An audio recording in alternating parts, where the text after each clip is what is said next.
Қарттың ұлына айтқан өсиеті.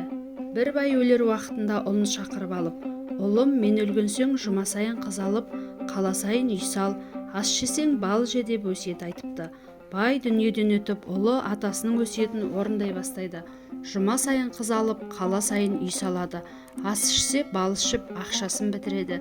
Сөйтіп жігіт жарлы болады. Бір күні жігіт далаға шығып, біраз жүріп, бір үйілген тастың тасасына отырып, бөркін қолын алып басын ұстап отырған уақытта бір жақтан бір шал келіп жігітке сәлем береді. Жігіт сәлемін алған соң, ол адам жанына отырады да жігітке «Неғып отырсың?» дейді. Жігіт «Жай отырмын» деп жауап береді. Шал «Шыныңды айт» деп қыса бастайды. Жігіт еш нәрсе айтпайды. Шал «Сырыңды жасырма, мен саған жақсылық көрсетемін» дейді. Жігіт «Менің атам бай адам еді, сол атамның өлер алдында айтқан өсиетін орындаймын деп кедей болдым» дейді. Шал «Қандай өсиет айтып еді?» дейді.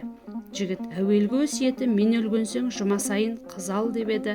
Мен атамның сол өсиетін тұтып жұма сайын қыз алдым. Екінші өсиеті қала сайын үй сал деп еді. Мен қала сайын үй салдым. Үшінші өсиеті ас ішсең бал же деп еді. Мен бұл өсиетін де орындап, әр күні бал жедім. Солай етіп 3 жылда барлық ақшам таусылды» дейді. Шал тұрып жігітке «Сен атаңның өсиетін ұқпаған екенсің. Өйткені атаңның жұма сайын қыз ал дегені, әйеліңмен сыйлас бол, қадіріңді кетірме, сонда ғұмыр бойы тату тәтті өмір сүресің дегені.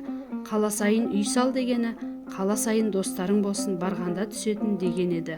Ас ішсең бал же дегені, еңбек істеп ас ішсең балдан тәтті болады деген еді» деп қарт өз жөніне кетіпті.